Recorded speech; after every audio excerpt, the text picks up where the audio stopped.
우리에게 허락하신 말씀의 제목은 우리의 결단. 지난주에 이어 이번에도 우리의 결단이라는 제목으로 은혜를 나누겠습니다. 한국 사회를 이끌어온 대표적 지성인 이어령 교수가 2007년에 기독교에 입교하게 되었습니다. 그는 늦은 나이에 예수님을 영접하고 78세에 세례를 받았습니다. 그리고 지성에서 영성으로라는 저설에서 이렇게 이야기합니다. 기독교인이 된다는 것은 어떤 의미를 갖고 있는가라는 질문에 다음과 같이 대답을 합니다. 기독교의 목적은 예수처럼 되는 것이라고 생각한다. 예수는 나처럼 되어라 라는 미션을 주셨다. 예수께서 가신 그 길을 따라가면 땅의 가치와 전혀 다른 생명의 떡인 예수 그리스도를 얻을 수 있다. 그 길은 곧 자기 부인의 길이다. 하나님께로 돌이키는 길이다. 그는 세례를 받은 후 교회에 나오면서 4가지 유형의 크리스천을 발견했다고 이야기했습니다. 첫째, 발로 믿는 사람입니다. 교회 가면 가장 눈에 많이 띄는 부류인데 새벽부터 밤 늦게까지 봉사하는 사람들로 기도나 봉사에 열심을 내며 행위를 중요시하는 그러한 교인들입니다. 둘째는 가슴으로 믿는 사람들입니다. 하나님의 말씀을 듣고 감동하는 사람들인데 말씀과 은혜를 가슴으로 받아들이기 때문에 눈물을 흘리며 마음 깊숙한 곳에서 할렐루야, 아멘이라고 외치기도 하는 것입니다. 세 번째는 머리로 믿는 사람입니다. 대표적인 인물이 자신이었다라고 토로합니다. 발로 걸어보지도 않고 가슴으로 받아들이지도 않고 머리를 굴리며 생각을 거듭하는 사람입니다. 그런데 머리로만 믿을 경우 하나님을 만날 수 없음을 깨달아야 한다라고 지적하고 있습니다. 마지막 4번째, 몸으로 믿는 사람입니다. 발로만, 가슴으로만, 머리로만 믿어서는 부족하고 모든 것이 합쳐져 몸을 이루어야 한다라고 이야기합니다. 온몸으로 믿는 사람이 온전한 신자인데 바로 예수 그리스도가 그 모델이라는 것입니다. 교회에 대해 부정적인 사실이 많음에도 불구하고 교회가 희망인 까닭은 몸으로 믿는 신자들이 있기 때문이라는 것입니다. 자신이 세례받은 이유를 세속적 의미의 평화를 구함이 아니라 자신의 해체를 기대하려는 목적이었다라고 고백하였습니다. 이어령 교수는 이어서 이렇게 말합니다. 생각해보니 예수께서 가신 문이 좁은 문 아닙니까? 그분이 가신 길은 만사 형통의 길이 아니라 좁은 길이었습니다. 예수께서 말씀하시는 행복과 성공은 우리의 생각과 전혀 다릅니다. 저는 진실로 그분이 가신 길을 따라 걷고 싶습니다. 이어령 교수, 그의 모습이야말로 전심으로 하나님께 돌아온 그 모습이 아니겠습니까? 오늘 말씀, 우리가 봉독한 말씀은 사무엘 선지자가 불신앙의 길을 걸었던 이스라엘 백성들을 이야기하고 있습니다. 그들이 언약궤를 빼앗긴 사건을 언급하면서 미스바 대성회를 선포하는 장면, 그 장면이 오늘의 말씀입니다. 이스라엘을 향한 회개를 촉구하는 것입니다. 사무엘은 본문 3절에 말씀합니다. 너희가 전심으로 여호와께 돌아오려거든. 여기에 돌아오려거든 이라는 말은 행동의 지속성과 임박한 미래를 나타내는 말씀입니다. 회개는 즉시 이루어져야 하며 그 상태가 계속 지속되어야 한다라는 의미의 말씀인 것입니다.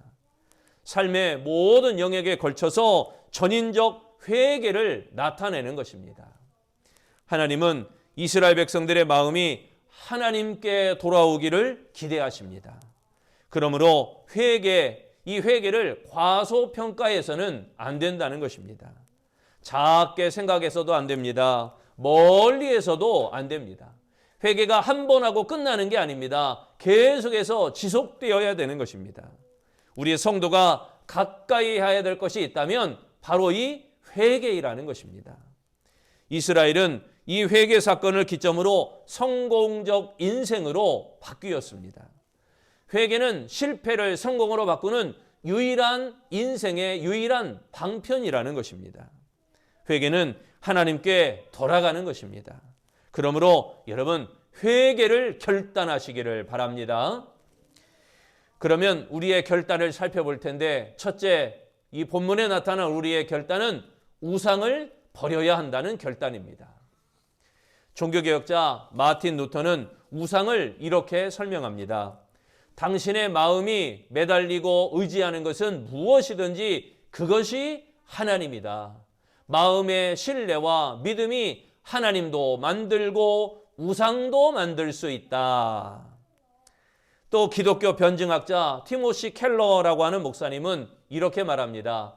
하나님보다 더 중요한 것, 우리의 마음과 공상의 세계를 하나님보다 더 많이 차지하고 있는 것, 하나님이 줄 수 있는 것을 주려고 하는 것, 그것이 바로 우상이다. 우상은 마음속에 하나님처럼 자리 잡고 있는 것, 그것들을 우상이라고 이야기합니다. 마음을 사로잡고 있거나 기대고 의지하고 있는 것, 따라서 사람이 우상이 될 수 있다는 것입니다. 누구 없이 못 산다면서 마음을 빼앗겨 버리면 그 사람이 바로 우상이라는 것입니다. 돈이나 권력이나 명예가 우상이 될 수도 있습니다. 그것에서 인생의 목적과 의미를 찾고 그것에 마음을 빼앗겨 버린다면 그것이 바로 우상이라는 겁니다. 우상은 알든지 모르든지 하나님을 대신하며 하나님의 자리에 앉아 있습니다. 여러분 안에 우상은 무엇입니까? 내 안에 커져가는 하나님의 자리라고 하는 책에 보면 영과 일의 원리가 나오게 됩니다. 일은 완전하다는 의미에서 하나님의 수를 나타내고 영은 아무것도 아니라는 의미에서 인간을 뜻한다고 합니다. 영과 일의 공식은 나를 하나님 앞에 세울수록 0.1, 0.01, 0.001 점점 작아지지만 하나님을 앞에 세울수록 이 일이 10이 되고 100이 되고 1000이 되고 그 수는 100배, 10,000배, 100,000배 엄청난 차이가 난다는 것입니다. 하나님이 우선인 사람은 100,000배의 능력과 힘을 가지고 살아간다라는 것입니다. 3절에 말씀합니다. 사무엘이 이스라엘 온 족속에게 말하여 이르되 만일 너희가 전심으로 여호와께 돌아오려거든 이방 신들과 아스다롯을 너희 중에서 제거하고 라고 했습니다. 여기 제거하고 라는 말은 방해되는 요소를 없애라 라는 뜻입니다. 당시 우상숭배가 이스라엘 백성들의 삶의 중심에 자리 잡고 있었습니다. 그러므로 이스라엘이 여호와께 돌아오려면 우상과 연관된 삶에서 벗어나야 한다는 것입니다. 그리하지 아니하면 블레셋으로부터 구원받을 수 없는 것입니다. 여러분, 우리의 모습은 어떻습니까? 명목상 하나님의 이름만 앞세우고 살 때가 많지 않습니까? 그러므로 하나님 사랑을 우선으로 하여야 됩니다. 하나님을 만나지 않고는 아무것도 할 수 없음을 주님 앞에 고백해야 됩니다. 하나님과의 관계를 우선으로 할 때 성공이 보장되어지는 것입니다. 그러므로 하나님보다 앞서가서 우상의 세력들을 반드시 버려야 되는 것입니다. 아무쪼록 어떠한 모양이라도 우상을 버릴 것을 결단하는 우리 아름다운 성도들이 되어지시기를 축원합니다. 두 번째, 우리의 결단은 하늘을 향하여야 된다고 결단하는 것입니다. 6세기의 영성가 요한 클리마쿠스는 선자들을 냉정함으로 인도하려 하였습니다. 그가 말하는 이 냉정함은 열정이 없는 것이 아니라 세상적 열정을 천국을 향한 갈망으로 바꾸는 방향 전환을 의미하는 것입니다. 세상으로 향하는 마음, 그 마음을 천국으로 접할 수 있도록, 천국으로 향할 수 있도록 방향을 바꾸어야 된다는 겁니다. 같은 쪽에서 불어오는 바람을 받지만 어떤 배는 동쪽으로 가고 또 어떤 배는 서쪽으로 가게 됩니다. 배의 방향을 결정하는 것은 바람이란이 아니라 곧 돛이라는 것입니다. 똑같은 방향으로 바람이 불지만 어떤 배는 동쪽으로 가고 어떤 배는 서쪽으로 가고 이 역할을 하는 것은 돛이라는 것입니다. 성령의 바람도 같이 불어옵니다. 어떤 이는 바람에 밀려 세상으로 가게 되고 어떤 이는 그 바람을 타고 하늘로 향하게 되는 것입니다. 바람이 어떻게 불든지 영혼의 돛, 이 영혼의 돛의 방향을 천국으로 향하면 천국으로 우리의 모든 것이 향하게 되어질 줄로 믿습니다. 시계보다 나침반을 보라라는 말이 있습니다. 시간처럼 그냥 가는 것 같으나 바른 방향으로 가고 있느냐, 그게 중요하다는 뜻입니다. 바른 방향으로 가지 못하면 가지 않는 것만 못한 것입니다. 속도보다 방향이 더 중요하기 때문입니다. 빨리 가냐 천천히 가자보다 어디로 어떻게 가고 있느냐, 그게 더 중요합니다.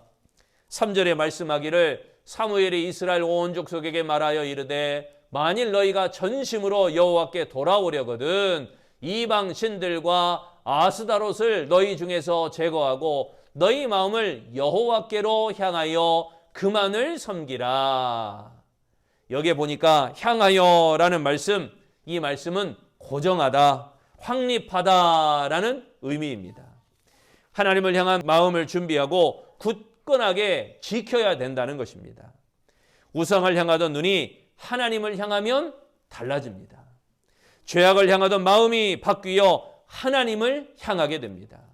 마음이 있으면 시간과 몸과 물질 모든 것이 그 안에 있게 됩니다. 그러므로 온전한 마음을 담아 예배해야 되는 줄로 믿습니다. 마음이 떠난 예배는 하나님이 기뻐하지 않습니다. 하나님은 그 중심을 보십니다. 하나님을 하나님 되게 하는 마음으로 하나님만 향하기를 결단하는 우리 아름다운 성도들이 되어지시기를 축원합니다. 세 번째, 우리의 결단은 하나님만 섬겨야 한다는 결단입니다. 미국의 기독 실업가 아더 마이더스는 미국의 10대 재벌가 가운데 한 사람입니다. 그는 대학생 선교단체에 50만 달러를 기부하였습니다. 그리고 선교재단을 위해서 7억 달러를 또 기부했습니다. 이 아더는 그 외에도 구제하며 봉사하는 일에 많은 재산을 헌납하였습니다. 기자가 그에게 성공 비결에 대해서 물었습니다. 그러자 이 아더 마이더스는 빙그레 웃으면서 이렇게 대답합니다. 글쎄요, 제가 남보다 특별히 머리가 더 좋은 것도 아니고 더 많이 노력하는 것도 아닙니다. 다만 저는 강력한 생활 신조가 있습니다. 첫째, 주일 성수요. 둘째, 온전한 11조. 셋째, 하루를 기도로 시작하는 것. 넷째, 예수를 가정의 주인으로 모시는 것. 다섯째, 시간과 돈을 선한 사업에 사용하는 것. 이것입니다. 다른 건 없습니다. 이것은 하나님만 섬기는 믿음의 행위들입니다. 그러니 하나님이 보장하는 인생이 될 수밖에 없는 것입니다. 단순히 믿는 것만으로는 부족합니다. 내가 믿습니다. 믿는 것만으로는 부족합니다. 문제는 하나님만 섬기는 신앙의 순도입니다. 여러분, 순수한 신앙 되시기를 바랍니다. 하나님만 섬기는 순수한 신앙, 우상을 버리고 내 안에 어떤 것도 하나님보다 우선하지 않습니다. 오직 하나님만 바라봅니다. 그리하여 하나님만 섬기는 이 신앙의 순도, 이 신앙의 순도가 우리의 인생을 좌우하는 것입니다. 3절에 다시 말씀합니다. 너희 마음을 여호와께로 향하여 그만을 섬기라. 그리하면 너희를 블레셋 사람의 손에서 건져내시리라. 여기 섬기라라는 이 말씀은 종이 주인을 섬기는 행동을 나타낼 때 하는 그러한 표현입니다. 하나님과 연관하여 사용될 때는 예배드리다라는 뜻으로 해석이 되어집니다. 그러니까 구원을 얻으려면 여호와께 마음을 고정시키고 그분만을 섬기며 그분께만 예배드려야 된다라는 말씀입니다. 오직 하나님만 섬기는 것이 유일한 구원의 길이라는 것입니다. 하나님만 섬기는 것이 바른 믿음의 모습입니다. 하나님의 일을 한다고 하지만 마귀의 앞잡이 노릇을 하는 것은 아니십니까? 우리 신앙은 그 열매를 보아 알 수가 있는 것입니다. 하나님 대신 물질과 하나님 대신 명예와 하나님 대신 세상을 섬기고 있지 않습니까? 바로 이것들이 우리를 넘어지게 하고 우리를 시험에 들게 하는 것입니다. 오직 하나님만 섬길 때 승리하게 되는 줄로 믿습니다. 그러므로 어떠한 상황에도 하나님만 택하고 하나님만 섬기기를 결단하는 우리 아름다운 성도들이 되어지시기를 축원합니다. 남자들이 군대를 갑니다. 군대에 가면 사격을 해요. 사격할 때 총을 받으면 제일 먼저 하는 일이 뭐냐면 0점 조준이라는 훈련을 하게 됩니다. 총을 3방을 쏴요. 그래서 삼각형을 만들어 가지고 내 총이 이 방향으로 일정하게 나가는 것을 정리를 하게 됩니다. 자기가 쏠 총을 조정하는 것인데 이 0점 조준이 안 되면 아무리 앞에 있는 표적이 조준해도 쏘아도 빗나가게 됩니다. 아, 내 총은 약간 우탄으로 가는구나. 아, 내 총은 잠깐 좌탄으로 가는구나. 이거를 정확하게 파악해야 내 총을 정확하게 조정해서 쏠 수가 있게 되는 겁니다. 이걸 조정하지 않으면 아무리 쏴도 남은 대로, 딴 대로, 그릇된 대로 원하는 방향으로 가지 않게 되는 것입니다. 그래서 우리가 이 우리의 0점 조준을 하면 표적을 향하는 대로 쏘는 대로 명중을 하게 되는 거죠. 그런데 우리 인생의 0점 조준은 하나님께로 돌아가는 것입니다. 하나님께 초점을 잘 맞춰야 하나님과도 잘 통하는 겁니다. 잘 통하면 기도도 응답이 잘 되는 거예요. 예배도 은혜를 잘 받는 거예요. 성령으로 말미암아 우리 삶이 늘 기쁜 겁니다. 이 초점이 맞춰지지 않으면 흐리멍텅해집니다. 내가 하나님 앞에 통하고 싶어도 빗나가게 되면은 0점 조준이 안 된 거예요. 마음을 하나님께 고정하고 하나님만 섬겨야 됩니다. 하나님만 섬기기로 결단하고 마음에 있는 우상들을 제거할 때 본격적으로 축복이 시작되어지는 줄로 믿습니다. 그러므로 하나님보다 복을 우선시했던 생각에서 벗어나시기를 바랍니다.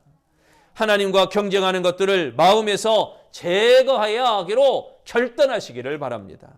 생각과 뜻이 오직 하나님께만 머물러 있어야 됩니다. 그리하면 하나님의 복, 그 복을 경험하게 되어질 줄로 믿습니다. 사랑하는 성도 여러분, 그리스도인은 여호와의 신앙 위에 모든 것을 세워야 됩니다. 이를 위해서 우리가 더욱 힘써야 됩니다. 무엇보다 전심으로 하나님께 돌아가는 일에 우선하는 아름다운 성도가 되어야 됩니다. 그러기 위해서 우상을 버려야 합니다. 그러기 위해서 마음을 하나님께로 향해야 됩니다. 그러기 위해서 우리 오직 하나님만을 섬겨야 됩니다. 그리하여 전심으로 하나님께로 돌아가기를 결단하는 우리 복 있는 아름다운 성도들이 되어지시기를 축원합니다.